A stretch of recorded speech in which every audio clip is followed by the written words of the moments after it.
BBC প্রবাহে আপনাদের সবাইকে স্বাগত জানাচ্ছি। আমি শারমিন রমা। শুরুতেই দেখে নেব আজ কি থাকছে। যুদ্ধ থামাতে ইরানকে যুক্তরাষ্ট্রের 15 প্রস্তাব, মধ্যস্থতায় কাজ করছে পাকিস্তান, দুপক্ষ সম্মত হলে আলোচনা আয়োজনে প্রস্তুত ইসলামাবাদ। 5 শর্তে যুদ্ধ থামাবে ইরান। তেহরানের নিয়ন্ত্রণে থাকতে হবে হরমুজ প্রণালী, বন্ধ করতে হবে মধ্যপ্রাচ্যের সকল মার্কিন ঘাঁটি, যুদ্ধের আর্থিক ক্ষতিপূরণ দাবি। হরমুজ প্রণালীতে তেল উত্তোলনে গুরুত্বপূর্ণ সিদ্ধান্ত নিল কুয়েত। নিরাপত্তা সংকটে তেল উত্তোলন কমাচ্ছে মধ্যপ্রাচ্যের দেশটি। পরিস্থিতি স্বাভাবিক হলে আগের মতো ফিরবে উৎপাদনে। সস্তা ইরানি ড্রোন ধ্বংসে ব্যয়বহুল যুদ্ধ বিমান ব্যবহার করছে আরব দেশগুলো। দীর্ঘমেয়াদী খরচে হিমশিম খেতে পারে উপসাগরীয় অঞ্চল, বিকল্প ব্যবস্থার তাগিদ বিশ্লেষকদের। এবার ইউক্রেনে হাজারো ড্রোন দিয়ে রাশিয়ার হামলা, সর্বকালের ভয়াবহ হামলা চালালো ক্রেমলিন। যুদ্ধ থামাতে আন্তর্জাতিক সম্প্রদায়কে কঠোর পদক্ষেপের আহ্বান জেলেনস্কির। মধ্যপ্রাচ্যের চলমান সংঘাত নিরসনে ইরানের কাছে 15 দফার একটি প্রস্তাব পাঠিয়েছে যুক্তরাষ্ট্র। কূটনৈতিক সূত্রের বরাতে দ্য নিউ ইয়র্ক টাইমস জানিয়েছে, পাকিস্তানের মাধ্যমে এই প্রস্তাব তেহরানে পৌঁছানো হয়েছে। প্রস্তাবে ইরানের পারমাণবিক কর্মসূচি, ব্যালিস্টিক ক্ষেপণাস্ত্র উন্নয়ন এবং হরমুজ প্রণালীর সামুদ্রিক নিরাপত্তা নিয়ে নির্দিষ্ট পরিকল্পনা তুলে ধরা হয়েছে। সূত্র জানায়, পাকিস্তান সেনাপ্রধান আসিম মুনির এই প্রক্রিয়ায় গুরুত্বপূর্ণ মধ্যস্থতাকারী হিসেবে ভূমিকা রাখছেন। উভয় পক্ষ সম্মত হলে ইসলামাবাদ সরাসরি আলোচনার আয়োজন করতেও প্রস্তুত। এদিকে মার্কিন প্রেসিডেন্ট ডোনাল্ড ট্রাম্প দাবি করেছেন, ইরানের সঙ্গে খুব ভালো ও ফলপ্রসূ আলোচনা হয়েছে। তিনি ইরানের জ্বালানি অবকাঠামোর ওপর সম্ভাব্য হামলা 5 দিনের জন্য স্থগিত রাখার কথাও জানিয়েছেন। তবে ইরান এই দাবি সরাসরি অস্বীকার করেছে। তেহরানের কর্মকর্তারা বলছেন, তারা বন্ধুত্বপূর্ণ দেশগুলোর মাধ্যমে বার্তা পেলেও যুক্তরাষ্ট্রের সঙ্গে কোনো সরাসরি আলোচনা হয়নি। গেল 28 ফেব্রুয়ারি থেকে যুক্তরাষ্ট্র ও ইসরায়েলের হামলা এবং ইরানের পাল্টা আক্রমণের মধ্য দিয়ে এই সংঘাত এখন চূড়ান্ত সপ্তাহে চলছে। বিমান হামলা, ড্রোন ও ক্ষেপণাস্ত্র ব্যবহারে বহু হতাহতের ঘটনা ঘটেছে এবং অবকাঠামোর ব্যাপক ক্ষতি হয়েছে। এর প্রভাবে বৈশ্বিক তেলের বাজার ও বিমান চলাচলেও অস্থিরতা তৈরি হয়েছে। দীর্ঘদিনের সংঘাত আর পাল্টাপাল্টি হামলার পর এবার যুক্তরাষ্ট্র ও ইসরায়েলের সঙ্গে যুদ্ধবন্ধের পথ খুঁজছে ইরান। মার্কিন প্রেসিডেন্ট ডোনাল্ড ট্রাম্পের পরোক্ষ আলোচনার আহ্বানে সাড়া দিয়ে সম্প্রতি 5টি কঠোর শর্ত সামনে এনেছে তেহরান। সোমবার ইসরায়েলি সংবাদ মাধ্যম চ্যানেল 12-এর এক প্রতিবেদনে এই তথ্য উঠে এসেছে। ইরানের কর্মকর্তাদের মূল চাওয়া হলো এমন একটি দীর্ঘমেয়াদী নিশ্চয়তা যা ভবিষ্যতে সংঘাতের পুনরাবৃত্তি রোধ করবে। প্রতিবেদনে বলা হয়েছে, ইরানি কর্মকর্তারা এই নিশ্চয়তা চাইছেন যে যুদ্ধ আর নতুন করে শুরু হবে না। পাশাপাশি তারা হরমুজ প্রণালীর জন্য এমন একটি নতুন ব্যবস্থা চাচ্ছেন যার মাধ্যমে ওই এলাকা কার্যত ইরানের নিয়ন্ত্রণে থাকবে। মধ্যপ্রাচ্য জুড়ে থাকা মার্কিন সামরিক ঘাঁটিগুলো বন্ধ করার দাবি জানিয়েছে ইরান। সেই সঙ্গে যুদ্ধের কারণে হওয়া ক্ষতির জন্য আর্থিক ক্ষতিপূরণও চেয়েছে তারা। এছাড়া বিদ্বেষপূর্ণ সংবাদ মাধ্যমের বিরুদ্ধে ব্যবস্থা নিতে বলেছে ইরান। তাদের দাবি, ইরানের বিরুদ্ধে অপপ্রচার বা শত্রুভাবাপন্ন কার্যকলাপে জড়িত সংবাদ মাধ্যমের কর্মীদের বা ব্যক্তিদের তাদের কাছে হস্তান্তর করতে হবে অথবা তাদের বিরুদ্ধে বিচার বিভাগীয় ব্যবস্থা নিতে হবে। এর আগে সোমবার ট্রাম্প বলেন, ওয়াশিংটন বেশ কিছুদিন ধরে ইরানের সঙ্গে আলোচনা করছে এবং এবার ইরান বেশ গুরুত্ব দিচ্ছে। মধ্যপ্রাচ্যে সংঘাত থামার কোনো লক্ষণ দেখা যাচ্ছে না। এমনিতেই যুদ্ধ পরিস্থিতিতে নাজেহাল বিশ্ব। এরই মধ্যে আবার ইউক্রেনের উপর নতুন করে হামলা চালিয়েছে রাশিয়া। এবার হামলার ধরন ছিল কিছুটা ভিন্ন এবং আগের চাইতেও ভয়াবহ। মঙ্গলবার কিয়েভ জানায়, ক্রেমলিন 24 ঘন্টার মধ্যে 948টি শাহেদ এবং অন্যান্য হামলাকারী ড্রোন দিয়ে হামলা চালিয়েছে, যা গত বছরের রুশ রেকর্ড ভেঙে দিয়েছে। দিনের বেলায় হঠাৎ করে শত শত ড্রোন ব্যবহার করে আক্রমণ চালানো হয়। ইউক্রেনের দাবি, একদিনে 550টির বেশি ড্রোন ছোড়া হয়েছে। সাধারণত রাতে আধারে এমন হামলা চালানো হলেও এবার দিনের বেলাতেই আঘাত হানা হয়, যা মানুষকে আরো আতঙ্কিত করে তোলে। এই হামলায় অন্তত 3 জন নিহত হয়েছেন এবং বহু মানুষ আহত হয়েছেন। ড্রোন হামলায় ইউক্রেনের পশ্চিমাঞ্চলে ঐতিহাসিক শহর লভিভের কেন্দ্রে একটি ভবনে আগুন ধরে যায়। আগের রাতেও হামলা হয়েছিল। ইউক্রেনের বিমান বাহিনী জানিয়েছে, তারা সোমবার সন্ধ্যায় 392টি রুশ দূরপাল্লার হামলাকারী ড্রোন শনাক্ত করেছে এবং পরদিন স্থানীয় সময় সন্ধ্যা 6টার আগে প্রায় 556টি ড্রোন শনাক্ত করা হয়েছে। এই 2 দিনে প্রায় 1000 ড্রোন ব্যবহার করা হয়েছে বলে জানা গেছে। ইউক্রেনের প্রেসিডেন্ট ভলোদিমির জেলেনস্কি বলেছেন, এই ধরনের হামলা দেখেই বোঝা যায় রাশিয়া এখনো যুদ্ধ থামাতে আগ্রহী নয়। তিনি আন্তর্জাতিক সম্প্রদায়ের প্রতি আরো কঠোর পদক্ষেপ নেওয়ার আহ্বান জানিয়েছেন। পরিস্থিতি উত্তপ্ত হয়ে ওঠায় প্রতিবেশী পোল্যান্ডও সতর্ক অবস্থান নিয়েছে এবং সীমান্ত এলাকায় যুদ্ধবিমান মোতায়েন করেছে। বিশ্বজুড়ে জ্বালানি পরিস্থিতি দিন দিন আরো উদ্বেগজনক হয়ে উঠছে। মধ্যপ্রাচ্যের সাম্প্রতিক উত্তেজনা তেলের সরবরাহে বড় ধরনের অনিশ্চয়তা তৈরি করেছে। ইরানকে ঘিরে ইসরায়েল ও যুক্তরাষ্ট্রের সংঘাত পরিস্থিতিকে আরো জটিল করে তুলেছে। এর প্রভাব ইতিমধ্যে বিশ্ববাজারে পড়তে শুরু করেছে। তেলের দাম বাড়ছে, সরবরাহ দেখা দিচ্ছে চাপ। এই সংকটে সবচেয়ে বেশি ঝুঁকিতে পড়েছে আমদানি নির্ভর দেশগুলো। ফিলিপাইন তার মধ্যে অন্যতম। বলা হচ্ছে বিশ্বের প্রথম দেশ হিসেবে আনুষ্ঠানিকভাবে জাতীয় জ্বালানি জরুরি ব্যবস্থা ঘোষণা করেছে ফিলিপাইন। এমন পরিস্থিতিতে মঙ্গলবার নির্বাহী এক আদেশে Filipino president Ferdinand Marcos junior দেশের জ্বালানি সরবরাহের ক্ষেত্রে আসন্ন বিপদের কথা জানিয়েছেন। আদেশে বলা হয়েছে, জ্বালানি তেল, খাদ্য, ঔষধ এবং অন্যান্য নিত্য প্রয়োজনীয় পণ্যের সুশৃঙ্খল বন্টন তদারকি করতে একটি কমিটি গঠন করা হয়েছে। এছাড়া মজুদ বাড়ানোর জন্য সরাসরি জ্বালানি ও পেট্রোলিয়াম পণ্য কেনার ক্ষমতা সরকারকে দেওয়া হয়েছে। দেশটির জ্বালানি মন্ত্রী বলেছেন, বর্তমান ব্যবহার অনুযায়ী ফিলিপাইনের কাছে আর মাত্র 45 দিনের জ্বালানি মজুদ রয়েছে। প্রেসিডেন্টের এই আদেশ 1 বছর পর্যন্ত কার্যকর থাকবে, তবে প্রয়োজন অনুযায়ী তিনি এই সময়সীমা বাড়াতে বা প্রত্যাহার করতে পারবেন। ফিলিপাইনের প্রয়োজনীয় তেলে 98% পারস্য উপসাগরীয় দেশগুলো থেকে আমদানি করা হয়। গত 3 সপ্তাহে ফিলিপাইনের সাধারণ মানুষ কয়েক দফা জ্বালানি তেলের মূল্যবৃদ্ধির কবলে পড়েছে। যুদ্ধ শুরু হওয়ার পর থেকে দেশটিতে ডিজেল ও পেট্রোলের দাম দ্বিগুণেরও বেশি বেড়েছে। ইরান মার্কিন ইসরায়েল যুদ্ধে বেশ গুরুত্ব বহন করছে হরমুজ প্রণালী। কৌশলগত এই জলপথটিকে ঘিরে উত্তেজনা যেন থামছেই না। এবার প্রণালীতে তেল উত্তোলন নিয়ে নতুন সিদ্ধান্ত জানিয়েছে কুয়েত। নিরাপত্তা সংকটের কারণে হরমুজ প্রণালীতে তেল উত্তোলন কমানোর সিদ্ধান্তের কথা জানিয়েছে মধ্যপ্রাচ্যের দেশটি। কুয়েতের রাষ্ট্রায়ত্ত প্রতিষ্ঠান কুয়েত পেট্রোলিয়াম কর্পোরেশন কেপিসি মঙ্গলবার এক বিবৃতিতে জানায়, কৌশলগত জলপথে জাহাজ চলাচলে ঝুঁকি বাড়ায় সাময়িকভাবে তেল উৎপাদন কমানো হচ্ছে। পরিস্থিতি স্বাভাবিক হলে আবার আগের মতো উৎপাদন শুরু হবে। দেশটির সরকারি সূত্রে জানা গেছে, মার্চের দ্বিতীয় সপ্তাহ থেকেই উৎপাদন কমানো হয়েছে। 10 মার্চ কুয়েত মাত্র 5 লাখ ব্যারেল তেল উত্তোলন করেছে, যেখানে স্বাভাবিক সময়ে দৈনিক উৎপাদন 30 লাখ ব্যারেলেরও বেশি। উল্লেখ্য, হরমুজ প্রণালী বিশ্ব জ্বালানি বাণিজ্যের অন্যতম গুরুত্বপূর্ণ রুট। প্রতিদিন বিশ্বের প্রায় 20% তেল ও গ্যাসবাহী জাহাজ এই পথ ব্যবহার করে। মধ্যপ্রাচ্য মঙ্গলবার নতুনভাবে আগুনে লিপ্ত হলো। আকাশে একের পর এক ড্রোন ও ক্ষেপণাস্ত্র, শহরের উপর সতর্ক সংকেতের শব্দ আর মানুষের অস্থির চোখ, সবই এই অঞ্চলের নাজুক নিরাপত্তার ছবি ফুটিয়ে তুলছে। সাধারণ জীবন বিপর্যস্ত, প্রশাসনিক ব্যবস্থায় চাপ বাড়ছে এবং অস্থিরতা যেন সীমান্তের বাইরে পর্যন্ত ছড়িয়ে পড়ছে। আন্তর্জাতিক সংবাদ মাধ্যম দি গার্ডিয়ানের এক প্রতিবেদনে বলা হয়, ইরান থেকে ছোড়া ড্রোন ও ব্যালিস্টিক ক্ষেপণাস্ত্র সৌদি আরব, কুয়েত এবং ইসরায়েল সহ কয়েকটি দেশে আঘাত হানে। সৌদি আরব দাবি করেছে 3 ধাপে মোট 26টি ড্রোন ধ্বংস করা হয়েছে। এদিকে কুয়েতে আন্তর্জাতিক বিমানবন্দরের জ্বালানি ট্যাঙ্কে আগুন লেগে যাওয়ার সঙ্গে রাতভর 12 থেকে 13 বার সাইরেন বাজে। পাশাপাশি কুয়েত ন্যাশনাল গার্ড তাদের দায়িত্বপূর্ণ এলাকায় 5টি ড্রোন এবং 6টি ক্ষেপণাস্ত্র প্রতিহত করেছে।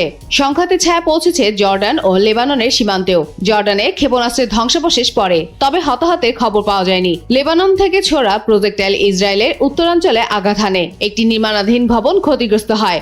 উত্তর ইসরায়েলে একজন নিহত এবং তেল আবিবের কাছে অন্তত 12 জন আহত হন। বাহরাইনে উচ্চ সতর্কতা জারি করা হয়েছে। বিশ্লেষকরা বলছেন, এই হামলা শুধু স্থানীয় নয়, মধ্যপ্রাচ্যে বড় ধরনের সংঘাতের ঝুঁকি বৃদ্ধি পাচ্ছে। হরমুজ প্রণালীকে ঘিরে আবারও উত্তেজনা বাড়ছে। যুক্তরাষ্ট্র যখন তেলবাহী ট্যাঙ্কারগুলোর নিরাপত্তায় নৌবাহিনী পাঠানোর কথা ভাবছে, তখন বিশ্লেষকদের অনেকেই বলছেন, প্রায় 4 দশক আগের ট্যাঙ্কার যুদ্ধের দৃশ্য যেন আবার ফিরে আসছে। তখন যেমন ইসলামিক রেভলিউশনারি গার্ড কোর IRGCর নৌবাহিনীর মুখোমুখি হতে হয়েছিল যুক্তরাষ্ট্রকে, এখনও একই ধরনের শক্তির মুখোমুখি হতে হচ্ছে। 1980 সালে শুরু হওয়া ইরান ইরাক যুদ্ধ থেকেই ট্যাঙ্কার যুদ্ধের ভিত্তি তৈরি। তৎকালীন ইরাকের নেতা সাদ্দাম হোসেন রুহুল্লাহ খোমেনির নেতৃত্বাধীন ইরানের বিপ্লবী সরকারের বিরুদ্ধে যুদ্ধ শুরু করেন। কয়েক বছর সংঘর্ষের পর যুদ্ধ অচলাবস্থায় পৌঁছালে ইরানের তেল ট্যাঙ্কার ও খার্গ দ্বীপের তেল স্থাপনায় হামলা শুরু করে ইরাক। ওই হামলার লক্ষ্য ছিল ইরানের তেল রপ্তানি ব্যাহত করা এবং আন্তর্জাতিক শক্তিগুলোকে সংঘাতে জড়াতে বাধ্য করা, এবং স্বাভাবিকভাবেই এতে ইরানের অর্থনীতি ক্ষতিগ্রস্ত হয়। জবাবে ইরানও পাল্টা পদক্ষেপ নেয়। পারস্য উপসাগরে ইরাককে সহায়তা করা দেশগুলোর বাণিজ্যিক জাহাজগুলোকে লক্ষ্য করে হামলা চালাতে শুরু করে তারা। এভাবেই ধীরে ধীরে যুদ্ধ ছড়িয়ে পড়ে সমুদ্রপথে আর শুরু হয় বহুল আলোচিত ট্যাঙ্কার যুদ্ধ। পরিস্থিতি খারাপ হতে থাকলে কুয়েত নিজেদের তেলবাহী জাহাজ রক্ষায় বিদেশি সহায়তা চায়। এতে প্রথমে এগিয়ে আসে সোভিয়েত ইউনিয়ন, পরে যুক্ত হয় যুক্তরাষ্ট্র। যুক্তরাষ্ট্র তখন একটি কৌশল নেয়। তারা কুয়েতের তেলবাহী ট্যাঙ্কারগুলোকে নিজেদের পতাকার অধীনে নিয়ে আসে। ফলে এসব জাহাজে হামলা হলে তা সরাসরি যুক্তরাষ্ট্রের ওপর আঘাত হিসেবে ধরা হতো। এভাবে তারা কার্যত কুয়েতি জাহাজগুলোকে সামরিক সুরক্ষা দিতে শুরু করে। 1987 সালে শুরু হয় অপারেশন আর্নেস্ট উইল। এই অভিযানের আওতায় মার্কিন নৌবাহিনী সরাসরি ট্যাঙ্কার পাহারায় নামে। তাদের যুদ্ধজাহাজ তেলবাহী জাহাজগুলোকে নিরাপদে চলাচলে সহায়তা করতে থাকে। তবে এই অভিযান শুরুর আগেই বোঝা হয়ে গিয়েছিল পরিস্থিতি কতটা ঝুঁকিপূর্ণ হয়ে উঠেছে। উপসাগরের পানিতে তখন যে কোনো সময় বড় ধরনের সংঘাত ছড়িয়ে পড়ার আশঙ্কা তৈরি হয়েছিল। 1987 সালের 17 মে ইউএসএস স্টার্ক পারস্য উপসাগরে টহল দিচ্ছিল। সেই সময় একটি ইরাকি যুদ্ধ বিমান ভুল করে এটিকে ইরানি জাহাজ ভেবে ক্ষেপণাস্ত্র নিক্ষেপ করে। এই হামলায় 37 জন মার্কিন নাবিক নিহত এবং আরও অনেকে আহত হন। পুরো অঞ্চলে তীব্র উত্তেজনা তৈরি করে ঘটনাটি। এই ঘটনা দেখিয়ে দেয় যুদ্ধক্ষেত্রে সামান্য ভুলেও কত বড় বিপর্যয় ডেকে আনতে পারে। ট্যাঙ্কার পাহারার সময় সবচেয়ে বড় সমস্যা হয়ে দাঁড়ায় সমুদ্রের মাইন। 1987 সালে ব্রিজটান নামের একটি বিশাল তেলবাহী ট্যাঙ্কার ইরানের পেতে রাখা মাইনের ফাঁদে পড়ে। এতে জাহাজটি ডুবে না গেলেও ঘটনাটি মার্কিন নৌবাহিনীর জন্য ছিল বড় ধাক্কা। সবচেয়ে বিব্রতকর বিষয় ছিল প্রহরী জাহাজগুলো ট্যাঙ্কারটির পেছনে চলছিল যেন সেটি সামনে থেকে মাইন শনাক্ত করছে। এতে স্পষ্ট হয়ে যায় মাইন অপসারণে যুক্তরাষ্ট্রের সক্ষমতা ছিল সীমিত। 1988 সালে ইউএসএস স্যামুয়েল বি রবার্ট পারস্য উপসাগরে টহল দেওয়ার সময় ইরানের পেতে রাখা একটি মাইনে ক্ষতিগ্রস্ত হয়। বিস্ফোরণে জাহাজটির তলদেশ প্রায় খুলে যায় এবং বড় একটি গর্ত তৈরি হয়।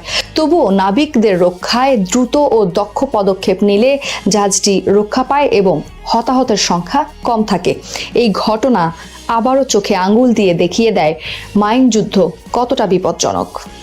ইরানের মাইন হামলার জবাবেই অপারেশন প্রেইং ম্যান্টিস চালায় যুক্তরাষ্ট্র। এতে ইরানের তেল প্ল্যাটফর্ম ধ্বংস করা হয়, একটি যুদ্ধজাহাজ ডুবিয়ে দেওয়া হয় এবং প্রথমবারের মতো শুরু হয় ক্ষেপণাস্ত্র বনাম ক্ষেপণাস্ত্রের সরাসরি লড়াই। নৌ ইতিহাসবিদ ক্রেইগ সাইমন্স এই যুদ্ধকে যুক্তরাষ্ট্রের ইতিহাসে অন্যতম গুরুত্বপূর্ণ নৌ অভিযান হিসেবে উল্লেখ করেছেন। প্রায় 40 বছর পর 2026 সালের 28 ফেব্রুয়ারি শুরু হয় ইরানের বিরুদ্ধে যুক্তরাষ্ট্র ও ইসরায়েলের যুদ্ধ। এই পরিস্থিতিতে আবার একই ধরনের সংকট তৈরি হয়েছে। হরমুজ প্রণালীতে প্রভাব বিস্তার করেছে ইরান, যার ফলে সব জাহাজ চলাচল ঝুঁকিতে পড়েছে। তবে এবার পার্থক্য হলো ইরানের অস্ত্র অনেক উন্নত হয়েছে এবং যুক্ত হয়েছে ড্রোন সহ নতুন প্রযুক্তি। একই সঙ্গে এখনো বড় হুমকি হিসেবে রয়ে গেছে সমুদ্রের মাইন। বিশেষজ্ঞরা মনে করছেন যুক্তরাষ্ট্র এখনো মাইন অপসারণে যথেষ্ট প্রস্তুত নয়। মিত্র দেশগুলো সহায়তার প্রতিশ্রুতি দিলেও বাস্তবে কার্যকর উদ্যোগ দেখা যাচ্ছে না। মাইন শুধু বাস্তব ক্ষতি নয়, নৌবাহিনীর ওপর মানসিক চাপও তৈরি করে, যা তাদের কার্যক্রম সীমিত করে দেয়। বর্তমান সংকট যেন আবারও সেই পুরনো অভিজ্ঞতার কথা মনে করিয়ে দিচ্ছে। ইতিহাস অনেক সময় সত্যি পুনরাবৃত্তি ঘটাতে পারে। অতীতে ট্যাঙ্কার যুদ্ধ দেখিয়েছিল ছোট একটি ভুলও বড় সংঘাতে রূপ নিতে পারে। আজও সেই ঝুঁকি রয়ে গেছে। পারস্য উপসাগরে উত্তেজনা বাড়লেই এক ধরনের অনিশ্চয়তা তৈরি হয়, যেখানে একটি হামলা, ভুল শনাক্তকরণ বা প্রযুক্তিগত ত্রুটি দ্রুত পরিস্থিতি নিয়ন্ত্রণের বাইরে নিয়ে যেতে পারে। তবে পার্থক্য হলো এখনকার বিশ্ব অনেক বেশি উন্নত প্রযুক্তি ও শক্তিশালী অস্ত্রে সজ্জিত। ফলে যদি সংঘাত ছড়িয়ে পড়ে, তার প্রভাব অতীতের চেয়েও আরও ভয়াবহ হতে পারে। 28 ফেব্রুয়ারি যুক্তরাষ্ট্র ইসরায়েলের হামলায় আয়াতুল্লাহ আলী খামেনির মৃত্যুর পর দেশ দুটির বিরুদ্ধে সবচেয়ে বলিষ্ঠ কণ্ঠস্বর ছিলেন ইরানের ন্যাশনাল সিকিউরিটি কাউন্সিলের সেক্রেটারি আলী লারিজানি। তবে তার জীবন প্রদীপও নিভিয়ে দিয়েছে জায়ানিস্টরা। লারিজানিকে হত্যার পর নতুন নেতৃত্বে আনা হয়েছে সামরিক ও কৌশলগতভাবে অভিজ্ঞ মোহাম্মদ বাঘের জোলঘাদরকে। এক আনুষ্ঠানিক বিবৃতিতে জানানো হয়, সর্বোচ্চ নেতার অনুমোদন এবং প্রেসিডেন্টের ডিক্রির মাধ্যমে জোলঘাদরকে সুপ্রিম ন্যাশনাল সিকিউরিটি কাউন্সিলের সেক্রেটারি হিসেবে নিয়োগ দেওয়া হয়েছে। এই কাউন্সিল ইরানের নিরাপত্তা ও পররাষ্ট্র নীতির কেন্দ্রীয় সিদ্ধান্ত গ্রহণকারী সংস্থা হওয়ায় পদটি অত্যন্ত গুরুত্বপূর্ণ বলে বিবেচিত।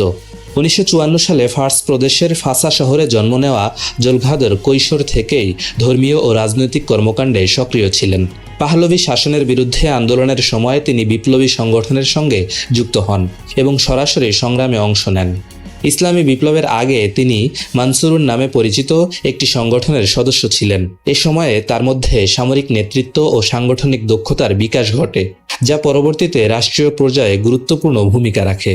1979 সালের ইসলামী বিপ্লবের পর জোলঘাদর দ্রুতই ইরানের নতুন নিরাপত্তা কাঠামোয় গুরুত্বপূর্ণ দায়িত্ব পান। তাকে ইসলামিক রেভলিউশনারি গার্ড কর্পস IRGCর প্রশিক্ষণ কার্যক্রমের দায়িত্ব দেওয়া হয়। ধীরে ধীরে তিনি বাহিনীর গুরুত্বপূর্ণ পদগুলোরও দায়িত্ব পান। ইরান ইরাক যুদ্ধ পরবর্তী সময়ে তার ভূমিকা আরও গুরুত্বপূর্ণ হয়ে ওঠে। তিনি IRGCর চিফ অফ স্টাফ এবং পরে ডেপুটি কমান্ডার ইন চিফ হিসেবে দীর্ঘ সময় দায়িত্ব পালন করেন। এ সময়ে বাহিনীর প্রধান ছিলেন ইয়াহিয়া রাহিম সাফাভি, যার নেতৃত্বে জোলঘাদর কৌশলগত পরিকল্পনা ও সামরিক পুনর্গঠনে গুরুত্বপূর্ণ ভূমিকা রাখেন।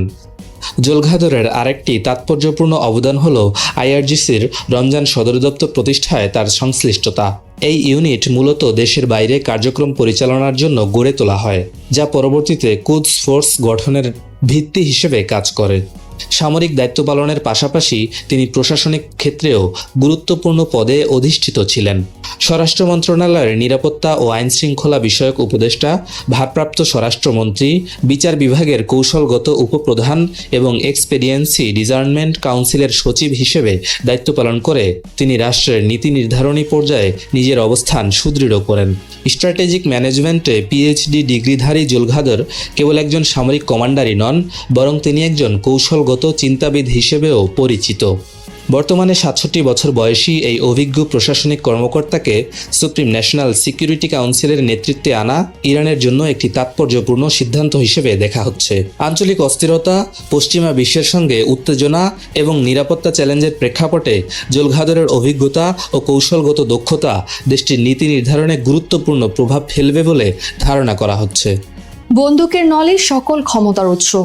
এই ক্ষমতার জোরেই গোটা মধ্যপ্রাচ্যে এক ত্রাসের রাজত্ব কায়েম করেছে ইসরায়েল। নিজের খেয়াল খুশি মতো হামলা চালাচ্ছে এই দেশ সেই দেশে। আজ ইরানে তো কাল সিরিয়া কিংবা ইয়েমেনে।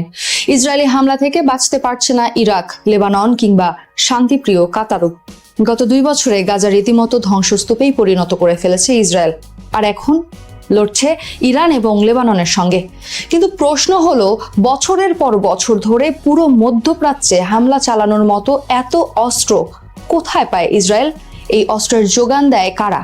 ইসরায়েলি বা অস্ত্রশিল্পে কতটা সমৃদ্ধ? ইসরায়েল বৃহৎ পরিসরে অস্ত্রশিল্প গড়ে তোলার প্রথম প্রয়োজনীয়তা অনুভব করে 1967 সালে আরব ইসরায়েল যুদ্ধের পর। যুক্তরাষ্ট্রের সহায়তায় আজ যা হৃষ্টপুষ্ট হয়েছে, আকাশ প্রতিরক্ষা ব্যবস্থা থেকে শুরু করে গোয়েন্দা পর্যবেক্ষণ উপকরণ, যুদ্ধবিমান, ড্রোন, ক্ষেপণাস্ত্র, বোমা, গোলাবারুদ, সাজোয়া যান, রাডার, ইলেকট্রনিক, সাইবার যুদ্ধ ব্যবস্থা থেকে স্যাটেলাইট, সামরিক সরঞ্জামের মতো অত্যাধুনিক যুদ্ধাস্ত্র কি উৎপাদন হয় না ইসরায়েলের সমরাস্ত্র কারখানায়? মাত্র 22,000 বর্গ কিলোমিটারের ছোট্ট এ দেশটি নিজেকে টিকিয়ে রাখতে এবং সীমানা বাড়িয়ে বৃহত্তর ইসরায়েল গড়তে প্রতিনিয়তই এই শিল্পের বিস্তর ঘটাচ্ছে, যার সবশেষ উদাহরণ গত ডিসেম্বরে এ খাতে মেগা বিনিয়োগের ঘোষণা দিয়েছেন দেশটির প্রধানমন্ত্রী বেনিয়ামিন নেতানিয়াহু। সব ঠিক থাকলে আগামী 10 বছরে অস্ত্রশিল্পে স্বনির্ভর হতে $110 বিলিয়ন বিনিয়োগ করবে ইসরায়েল। যুক্তরাষ্ট্রের সহায়তায় ইসরায়েল আজ কেবল অস্ত্রই তৈরি করে না, অস্ত্রের অন্যতম বড় রপ্তানিকারকও। Stockholm International Peace Research Institute এর প্রতিবেদন অনুযায়ী ইসরায়েল এখন বিশ্বের 7ম বৃহত্তম অস্ত্র রপ্তানিকারক দেশ। ইসরায়েলের আয়রন ডোম, ডেভিডস স্লিং, অ্যারোর মতো অত্যাধুনিক আকাশ প্রতিরক্ষা ব্যবস্থার চাহিদা আজ গোটা বিশ্ব জুড়ে, যে কারণে 2016 থেকে 20 সালের তুলনায় পরের 5 বছর অর্থাৎ 2021 থেকে 25 সালে ইসরায়েলের অস্ত্র রপ্তানি বেড়েছে 56%।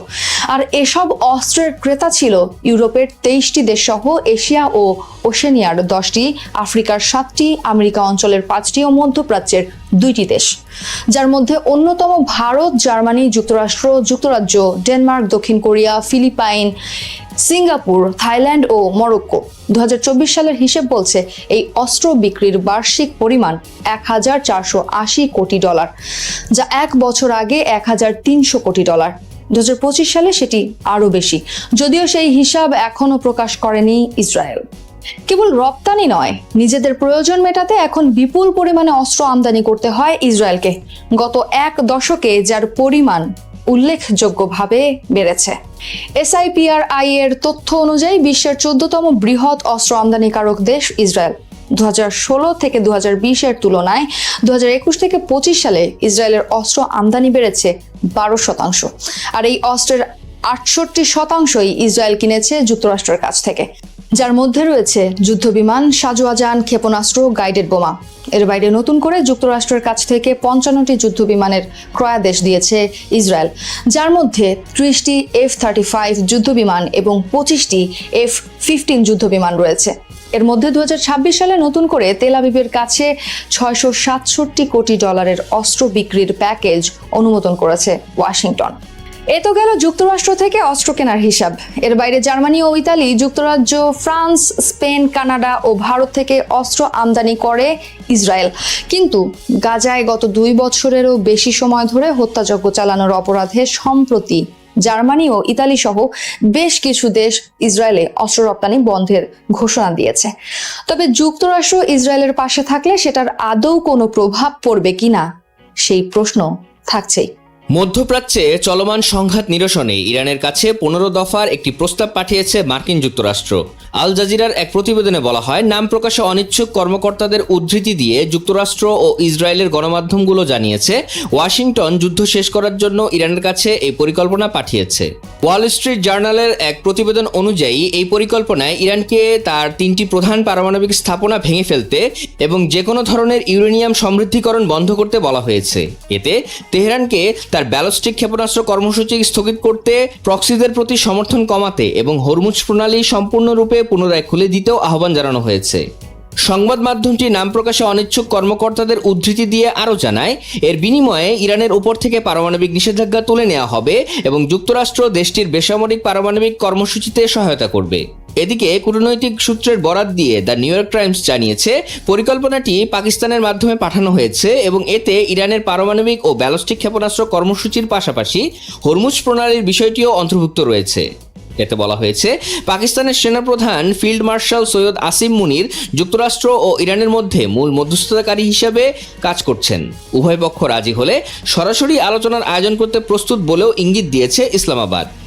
ইসরায়েলের চ্যানেল 12 3টি সূত্রের বরাত দিয়ে জানিয়েছে, 15 দফা পরিকল্পনা নিয়ে আলোচনার জন্য যুক্তরাষ্ট্র 1 মাসব্যাপী যুদ্ধবিরতি চাইছে। এতে বলা হয়, এই পরিকল্পনার মধ্যে ইরানের পারমাণবিক কর্মসূচি ভেঙে দেওয়া, প্রক্সি গোষ্ঠীগুলোকে সমর্থন বন্ধ করা এবং হরমুজ প্রণালী পুনরায় খুলে দেওয়ার বিষয়গুলো অন্তর্ভুক্ত থাকবে। এদিকে ইসরায়েল ও যুক্তরাষ্ট্রের সঙ্গে যুদ্ধ বন্ধের চুক্তিতে পৌঁছাতে ইরান 5টি শর্ত দিয়েছে। ইসরায়েলি সংবাদ মাধ্যম চ্যানেল 12 এর প্রতিবেদন অনুযায়ী মার্কিন প্রেসিডেন্ট ডোনাল্ড ট্রাম্পের ঘোষিত পরোক্ষ আলোচনার অংশ হিসেবে এই সংঘাত নিরসনে ইরান কিছু কঠোর আনুষ্ঠানিক দাবি তুলে ধরেছে।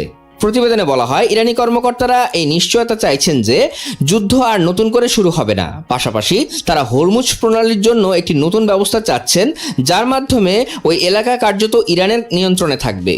ইরান মধ্যপ্রাচ্য জুড়ে থাকা মার্কিন সামরিক ঘাঁটিগুলো বন্ধ করার দাবি জানিয়েছে। সেই সঙ্গে যুদ্ধের কারণে হওয়া ক্ষয়ক্ষতির জন্য আর্থিক ক্ষতিপূরণও চেয়েছে দেশটি। এছাড়া বিদ্বেষপূর্ণ সংবাদ মাধ্যমের বিরুদ্ধে ব্যবস্থা নিতে বলেছে ইরান। তাদের দাবি, ইরানের বিরুদ্ধে অপপ্রচার বা শত্রুতা ভাবাপন্ন কার্যকলাপে জড়িত সংবাদ মাধ্যমের কর্মীদের বা ব্যক্তিদের তাদের কাছে হস্তান্তর করতে হবে অথবা তাদের বিরুদ্ধে বিচার বিভাগীয় ব্যবস্থা নিতে হবে। ইরান যুদ্ধের শুরু থেকে একের পর এক মিশ্র বার্তা দিয়ে আসছেন মার্কিন প্রেসিডেন্ট ডোনাল্ড ট্রাম্প। একবার ব্যাপক লড়াইয়ের ইঙ্গিত দিচ্ছেন তো আরেকবার বলছেন যুদ্ধবিরতির কথা। এবারও তার ব্যতিক্রম হয়নি। 23 ফেব্রুয়ারি ট্রাম্প দাবি করেন, ইরানের জ্যেষ্ঠ নেতাদের সঙ্গে যুক্তরাষ্ট্রের কথা হয়েছে। ইরানই প্রথমে আলোচনার জন্য যোগাযোগ করেছিল। ফ্লোরিডার একটি বিমানবন্দরে ট্রাম্প সাংবাদিকদের বলেন, যুক্তরাষ্ট্রের সঙ্গে ইরানের বেশ জোরালো আলোচনা হয়েছে এবং দুপক্ষই প্রধান বিষয়ে একমত হতে পেরেছে। ট্রাম্প আরও বলেন, ইরান একটি চুক্তি করতে খুব আগ্রহী, আমরাও একটি চুক্তি করতে চাই। ট্রাম্পের দাবি, তার মধ্যপ্রাচ্য বিষয়ক দূত স্টিভ উইটকফ ও জামাতা জারেড কুশনার এ আলোচনা চালাচ্ছেন। তবে ইরানের কার সঙ্গে যুদ্ধবিরতির ব্যাপারে তাদের কথা হচ্ছে তার নাম উল্লেখ করেনি ট্রাম্প। এ সময় ইরান চুক্তিতে রাজি না হলে দেশটিতে বোমা বর্ষণ চালিয়ে যাওয়ারও ঘোষণা দেন মার্কিন প্রেসিডেন্ট। এদিকে ইরান বলছে যুক্তরাষ্ট্রের সঙ্গে কোনো ধরনের আলোচনা ও ঐকমত্য হয়নি, এমন খবরকে মিথ্যা খবর বলে উল্লেখ করেছে দেশটি। ইরানের পার্লামেন্ট স্পিকার মোহাম্মদ বাগের গালিবাফ এমন মন্তব্য করেছেন। ট্রাম্পের এসব দাবির পর এক্সে এক পোস্টে গালিবাফ লেখেন, যুক্তরাষ্ট্রের সঙ্গে কোনো আলোচনা হয়নি। যুক্তরাষ্ট্র ইসরায়েল যে চোরাবালিতে আটকে গেছে তা থেকে বাঁচতে মিথ্যা খবর ছড়ানো হচ্ছে। ইরানের পররাষ্ট্র মন্ত্রণালয়ের মুখপাত্র ইসমাইল বাঘাইও যুক্তরাষ্ট্রের সঙ্গে আলোচনার খবরটি অস্বীকার করেছেন। তিনি জানান, হরমুজ প্রণালী এবং যুদ্ধবন্ধের শর্ত নিয়ে তেহরানের অবস্থানে কোনো পরিবর্তন আসেনি। তবে যুদ্ধবন্ধের জন্য যুক্তরাষ্ট্রের আলোচনার অনুরোধ নিয়ে কিছু বন্ধু দেশের কাছ থেকে বার্তা পাওয়া গেছে। এদিকে ইরানের সঙ্গে যুক্তরাষ্ট্রের যোগাযোগের খবরে জোট সঙ্গীদের নিয়ে জরুরি বৈঠক করেছেন ইসরায়েলের প্রধানমন্ত্রী বেনিয়ামিন নেতানিয়াহু।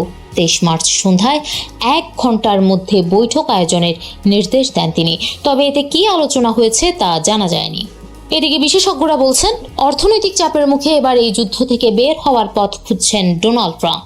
মার্কিন গণমাধ্যম দ্য হিলের কলামিস্ট নিয়াল স্টার্নেজ মনে করেন, শুরু থেকেই এই যুদ্ধটি মার্কিনীদের কাছে অজনপ্রিয় ছিল। সময়ের সঙ্গে সঙ্গে তেলের দাম বৃদ্ধি পাওয়ায় যুক্তরাষ্ট্রে যে অর্থনৈতিক চাপ তৈরি হয়েছে এবং এর ফলে সাধারণ মানুষের জন্য জ্বালানির খরচ বেড়েছে তা উল্লেখযোগ্যভাবে বৃদ্ধি পেয়েছে।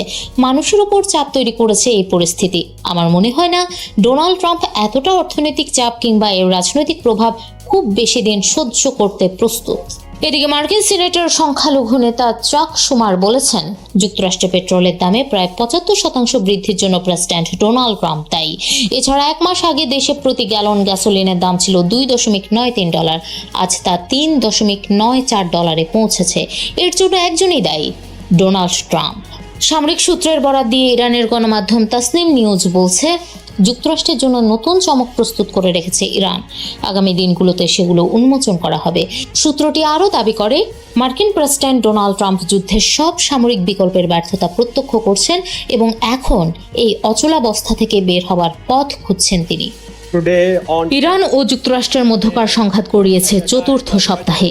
রণক্ষেত্রের লড়াই ছাপিয়ে এখন আলোচনার কেন্দ্রে উঠে এসেছে পর্দার আড়ালের কূটনীতি। দুই দেশকে এক টেবিলে বসাতে মধ্যস্থতাকারী হিসেবে এখন জোরালোভাবে উচ্চারিত হচ্ছে পাকিস্তানের নাম। আন্তর্জাতিক বিভিন্ন সংবাদ মাধ্যম ও কূটনৈতিক সূত্রের বরাতে জানা গেছে এ তথ্য। সংশ্লিষ্ট সূত্রগুলো বলছে, মধ্যস্থতা প্রচেষ্টার অংশ হিসেবে যুক্তরাষ্ট্র ও ইরানের উচ্চপদস্থ কর্মকর্তাদের বৈঠকের স্থান হিসেবে পাকিস্তান তার রাজধানী ইসলামাবাদের নাম প্রস্তাব করেছে।